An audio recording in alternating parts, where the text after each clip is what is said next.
উন্নত জীবনের আশায় ইউরোপের বিভিন্ন দেশে পাড়ি জমাচ্ছেন দেশের অনেক তরুণ। এই সুযোগে দালাল চক্র হাতিয়ে নিচ্ছে লক্ষ লক্ষ টাকা।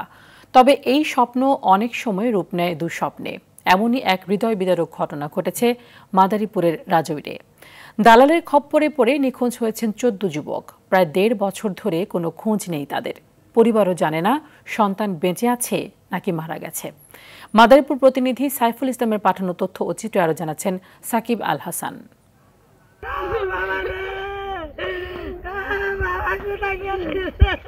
উন্নত জীবনের আশায় গেল বছর বাড়ি ছেড়েছিলেন মাদারীপুরের রাজৈর উপজেলার বাজিতপুর ইউনিয়নের 14 যুবক। কথা ছিল লিবিয়া হয়ে সাগর পথে পৌঁছে দেওয়া হবে ইতালিতে।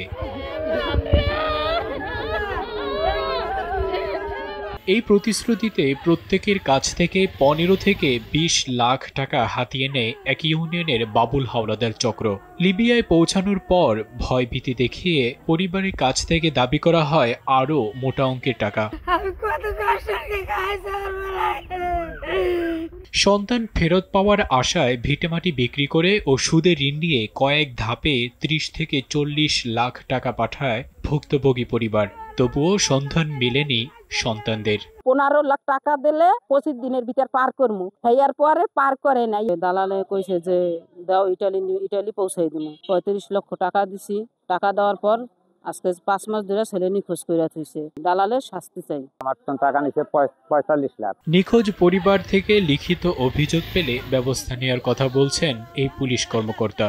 তাদের পরিবারের পক্ষ থেকে কেউ আমাদের থানায় এখন পর্যন্ত কোনো অভিযোগ করেননি, এবং যদি অভিযোগ করেন অবশ্যই আমরা এ বিষয়ে আইনানুগ ব্যবস্থা নেব। দ্রুত নিখোঁজদের ফিরে পেতে সরকারের সহযোগিতা কামনা ভুক্তভোগী পরিবারগুলোর।